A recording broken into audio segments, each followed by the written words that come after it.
clochette? Ouais, il y a eu la clochette. Il y a en effet eu la clochette dans une chanson où il était... Bah déjà, premier mot pour toi. Je sais à quel point c'est dur d'aller chercher les clochettes, donc sois fière de toi. Bravo. Vraiment désolée. Et je te souhaite qu'il te donne autant de bonheur qu'à moi, au moins autant. Sur mon passage, dire oh, qu'elle est belle. Toutes les sirènes de bateau m'ont chanté sans foi la chanson de l'abandon, de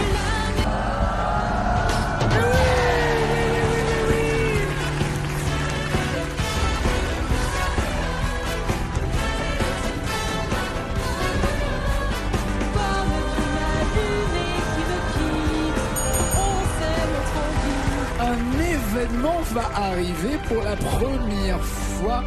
Elodie va se retrouver dans le fauteuil. Mais quelle histoire! Elle revient de loin, de très loin. Elle était dans le fauteuil, elle a fait une remontada et maintenant elle a 42 000 euros. Si tu m'entendras, oui, comme ne vous déplaise, dans des heures, quand cette école, je vois plus le monde autour. Oui, que tellement je crois. 9e clochette.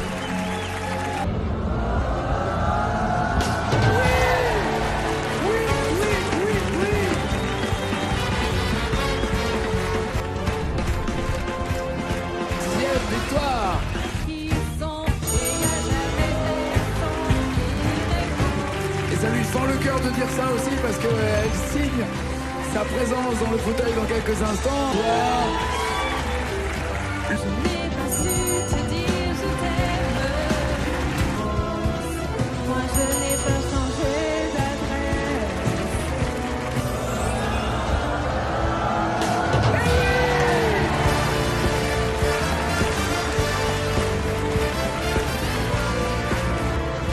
118 000 euros. Mais oui.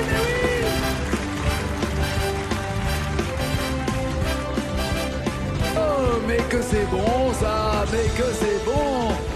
141 000 euros. Je sais pas, je sais pas quoi dire. Elle va danser. Ciel et les étoiles entre elles À ton avis, est-ce qu'elle a gagné ou est-ce Elle a qu'elle gagné? Tu crois qu'elle a gagné? Oui, Pourquoi? parce qu'il y a eu la clochette. Il y a eu la clo-clo, il y a eu la clochette. Oui, elle a gagné. Je vais pas remuer le couteau dans la plaie en disant à quel stade vous en étiez par rapport au Master, mais en tout cas l'histoire est très belle. J'espère en tout cas que vous en garderez un très mais bon clairement, souvenir. oui. 151 000 euros, 26 victoires.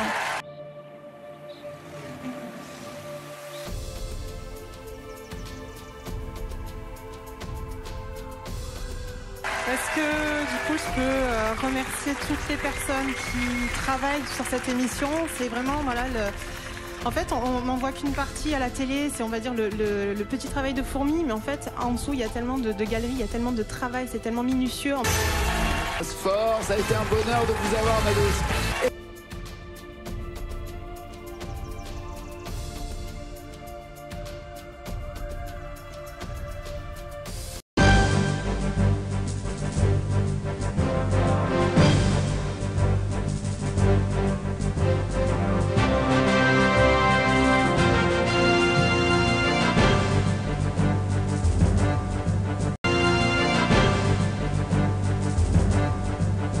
Bonjour Jean-Baptiste. Alors c'est vrai qu'une élimination juste avant les fêtes de fin d'année, on peut penser que ça peut être un peu frustrant et que ça peut les rendre un peu plus amers. Et finalement pour moi ça n'a pas été le cas. Parce qu'à chacune des émissions, j'allumais ma télé, alors évidemment on les enregistrait pour pouvoir les garder, mais j'allumais ma télé avec mes enfants qui étaient à côté, mon mari, et c'était toujours la même sensation qui revenait, avec ce cœur qui palpite, ses mains moites et très froides, tellement j'avais du mal à me supporter à l'écran. Cependant en fait c'est vrai que je prenais quand même beaucoup de plaisir à regarder chacun de mes challengers et d'ailleurs je leur fais un gros bisou. Mais je suis quand même contente en fait que ce soit fini juste avant les fêtes, parce que ça me permettait en fait de ne pas devoir conserver ce secret sur les gains remportés ou sur l'élimination et la date de diffusion de l'émission où je perdais. Donc que ce soit fait avant, finalement c'était pas si mal. Ça m'a permis de pleinement profiter de mon passage et en même temps de pleinement profiter des repas avec ma famille. Comment je me sens maintenant? Du coup, c'est un peu compliqué parce que c'est vrai qu'on a la magie de l'émission qui nous berce pendant tous ces enregistrements-là. Et quand tout s'arrête et qu'on retourne dans notre quotidien, ça fait un petit peu comme un effet Cendrillon aux 12 coups de minuit. Et finalement, il faut se refixer un objectif parce que n'oubliez pas les paroles, ça a été un objectif de vie depuis 6 ans maintenant. Qu'est-ce qui m'a donné envie de participer à N'oubliez pas les paroles? C'est peut-être le fait d'avoir vu cette émission quand j'avais 17 ans. Et j'adore le principe en fait de tester ses connaissances musicales. Et puis après, j'adore la musique en général. Je m'enfermais souvent dans ma chambre après mes devoirs. J'écoutais des disques et des cassettes. Et après, j'ai eu la chance d'avoir un lecteur MP3 à l'époque. Et c'est vrai, voilà, on garde cette petite idée tout en sachant que voilà, j'étais hyper timide, hyper enfermée et réservée.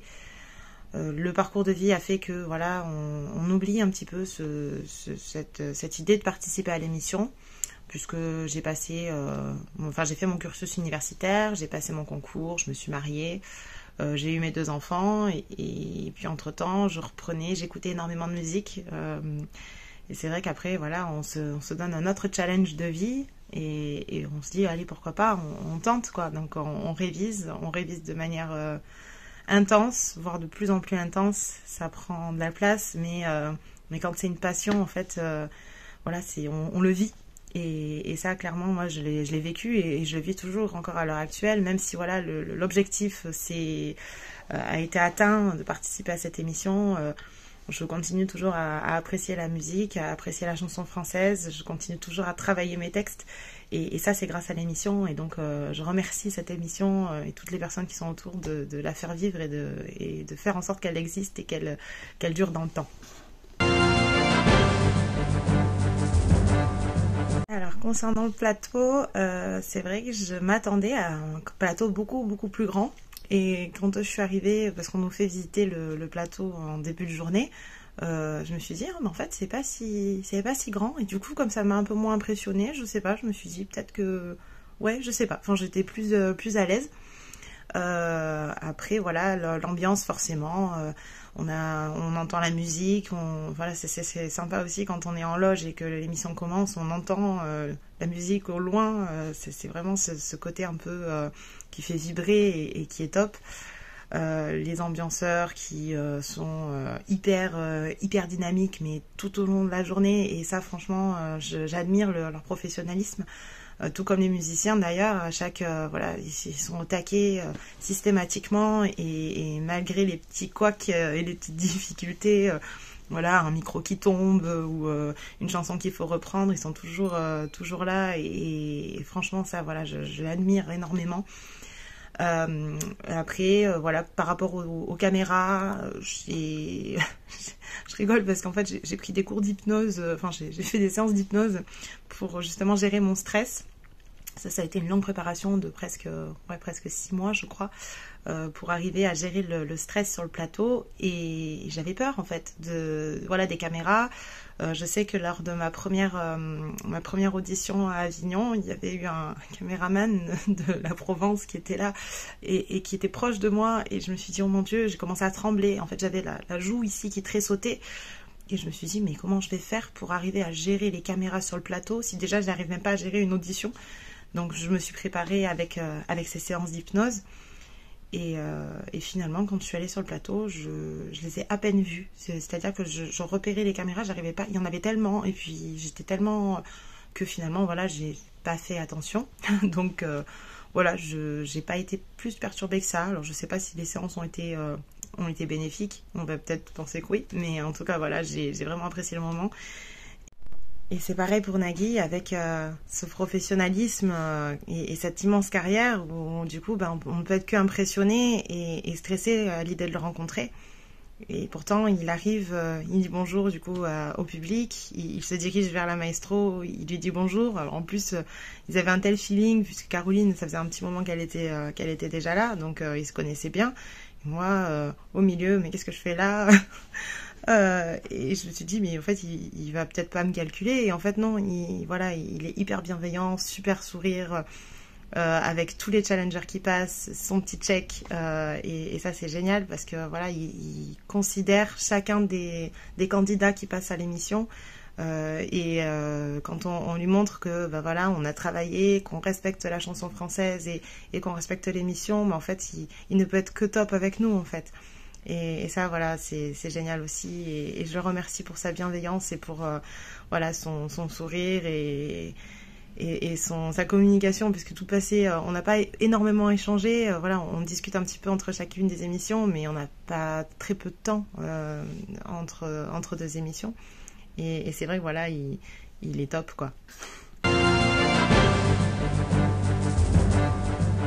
Et du coup, quand j'ai éliminé Caroline, c'est vrai qu'après on enchaîne les émissions, sachant que je n'avais jamais participer à une émission quelle qu'elle soit, je ne suis jamais montée sur un plateau, présentée comme ça devant un public, donc il faut arriver à gérer tout ça. Après l'enchaînement des émissions, moi, m'a pas posé problème. J'assimile ça quand je l'explique en fait aux personnes, un petit peu à une journée de cours avec mes différentes classes et avec mes élèves, où finalement on fait le show pendant 1 heure. On gère son cours, donc on est là, il faut être souriant, il faut être présent et systématiquement être là quoi, enfin voilà, surveiller tout ce qui se passe, et on n'a pas le droit à avoir ces moments d'absence. Et finalement pour l'émission c'est exactement la même chose, c'est qu'il faut être constamment présent. Il faut arriver à rester concentré le plus longtemps possible aussi. Et quand on enchaîne et quand on change d'émission, on a un petit battement de 3 minutes maximum, le temps de se faire remaquiller et de manger quelque chose. Et ce moment-là, je l'assimile à l'intercours, où je vais prendre le temps, une fois que les élèves sont sortis de la classe, pour boire un petit coup, pour vite repréparer mes fiches pour être prête pour l'heure d'après. Donc finalement, c'est vrai que ça change pas tant que ça, et je dirais même que mon travail finalement m'a permis d'assurer les enchaînements en fait des émissions et d'être toujours prête. Les souvenirs les plus positifs, je dirais que c'est la bienveillance de l'équipe de cast qui nous accompagne quand on est dans la loge. Donc déjà ils nous accueillent, ils nous rassurent, ils sont hyper bienveillants, ils font en sorte à ce que tout se passe super bien, et ça voilà, j'ai adoré cette bienveillance qu'ils avaient. Et c'est vrai qu'en fait on ne les voit pas dans l'émission, ils sont dans l'ombre de cette émission, et il faut vraiment, voilà, je les remercie encore, parce que pour moi ça a été une belle rencontre, et c'est formidable de voir qu'il y a des gens qui sont autant investis dans leur boulot, sans pour autant avoir la reconnaissance qu'ils méritent. Après voilà, je dirais que le souvenir positif que j'ai aussi, c'est la rencontre de tous ces challengers. Alors c'est vrai qu'on n'a pas forcément le temps de discuter, puisque les émissions s'enchaînent. Quand nous on a fini, on se fait remaquiller, et du coup le challenger retourne dans la loge. On n'a pas le temps de discuter, de le rencontrer, sauf si c'est en fin de journée. Et d'ailleurs voilà, j'ai un petit coucou à Tatiana qui avait été géniale. On a pu papoter un petit peu après. On a gardé contact sur les réseaux sociaux, et là voilà, c'est vraiment le côté positif, c'est qu'il y a de belles rencontres, et ça c'est génial.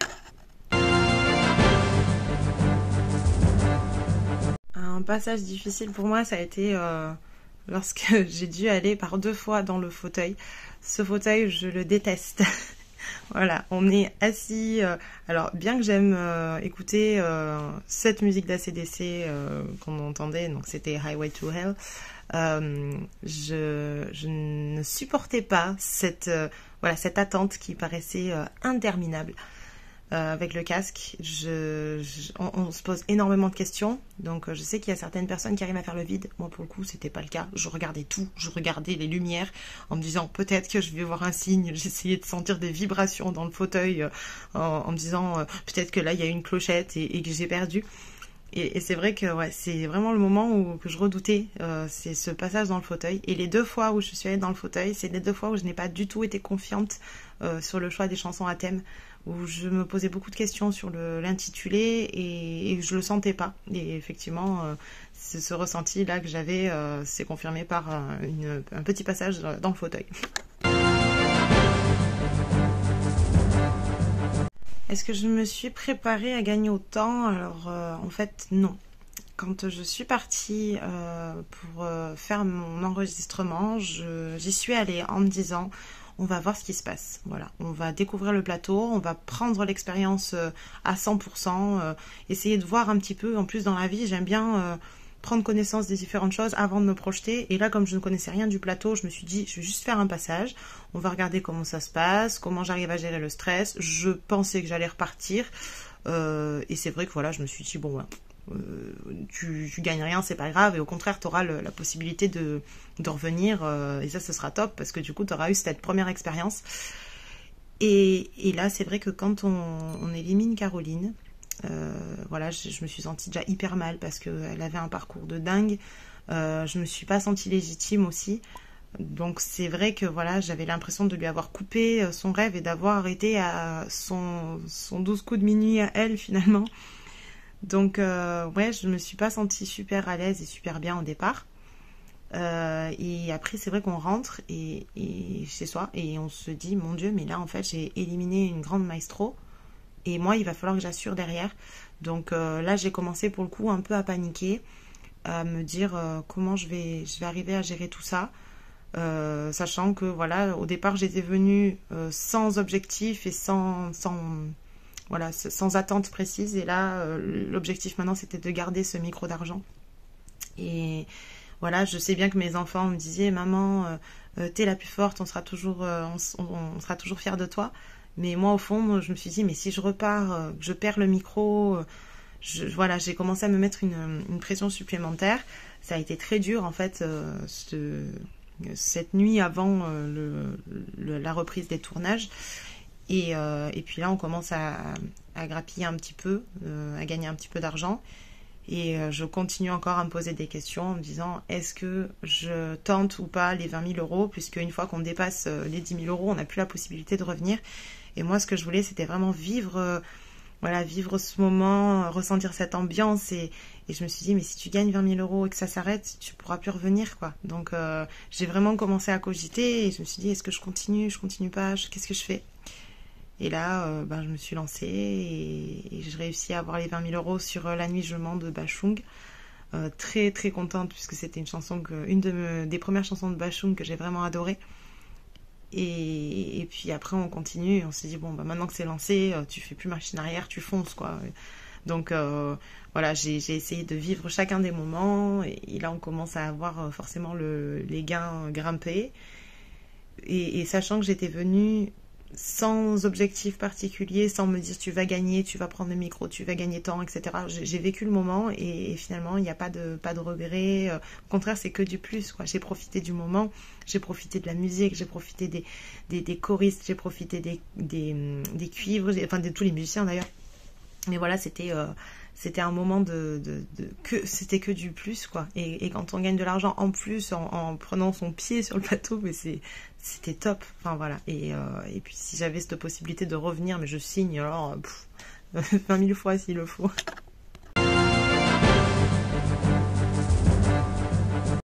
Alors, est-ce que j'avais des rêves avant de participer à l'émission?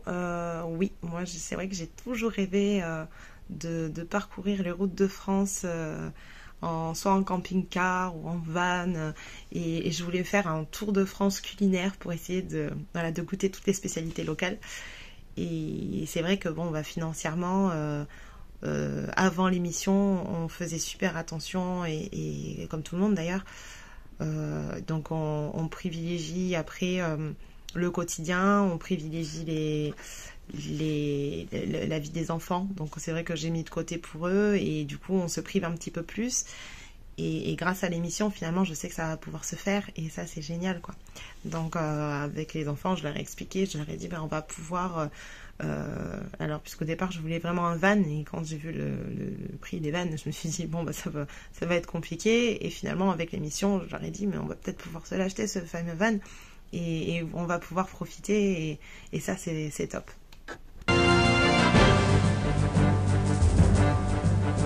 Alors, moi, l'émission, je l'adore vraiment depuis toute petite. C'est vraiment une émission de détente, une émission qui rassemble, qui fait découvrir pas mal de choses aussi.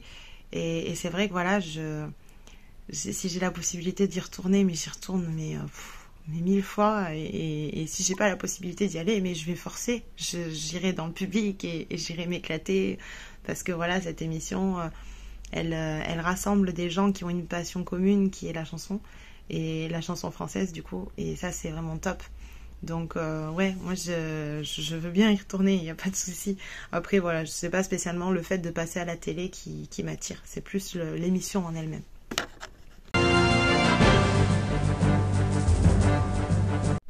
Alors j'ai reçu pas mal de messages pendant mon parcours, sur les réseaux sociaux notamment, une grosse vague d'amour et de pensées positives et ça c'est top. Donc si je devais passer un petit mot à toutes les personnes qui m'ont soutenue, déjà c'est de les remercier et je vous remercie tous parce que voilà, ça fait du bien de voir qu'il y a des personnes qui nous soutiennent, qui sont là pour nous et qui sont hyper bienveillantes et ça fait du bien de voir cet amour en fait autour de nous puisque on ne le voit pas dans la vie de tous les jours et c'est ça qui est bien dommage, on ne le voit que quand on passe dans une émission de télé. Donc voilà, continuez à envoyer plein d'amour autour de vous et moi je serai toujours là pour pouvoir répondre à vos petits messages, il n'y a pas de souci. Après le soutien autour de moi dans mon entourage, forcément il y a mon conjoint qui était là pour s'occuper des enfants, s'occuper des tâches ménagères pendant que ma maman était en train de réviser. Je m'isolais et j'ai écouté énormément de musique, j'ai travaillé. Voilà, donc pour moi ça n'a pas été une forme de travail intense, enfin si ça a été intense, mais ça n'a pas été une contrainte on va dire. Ça a été vraiment un pur plaisir et ça c'était top. Après j'ai rencontré, comme je l'ai dit dans l'émission, la fille de mes voisins du mur juste à côté, qui sont là-bas. et donc Morgane avec qui j'ai passé pas mal de temps à réviser ces mêmes chansons. On se faisait des petites interros en mode t'es ma Cruella et moi je suis ta Cruella aussi et ça m'a permis de peaufiner un petit peu tout ce qui me manquait et c'est bien aussi de travailler à deux et de pas forcément travailler tout seul, d'arriver à trouver quelqu'un pour pouvoir partager cette passion de l'émission et être encore plus performant.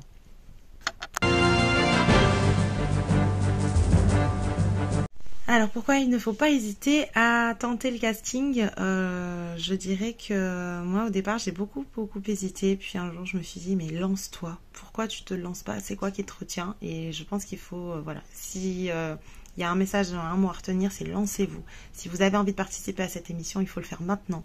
N'attendez pas de franchir 500, 1000 chansons, il n'y a pas besoin. Allez-y, profitez, éclatez-vous.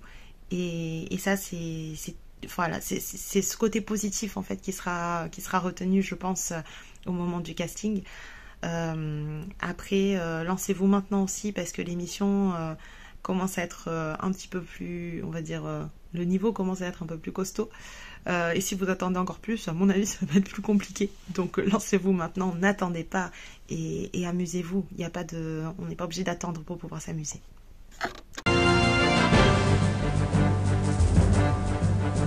Le mot de la fin, déjà je vous remercie de suivre La Légende des jeux télé, parce que je pense qu'en fait Jean-Baptiste fait un travail formidable. J'ai jeté un petit coup d'œil sur ce site que je ne connaissais pas avant ma diffusion. Et en fait voilà, il y a un listing, il y a des stats de dingue à l'intérieur. Et franchement, bravo pour votre travail.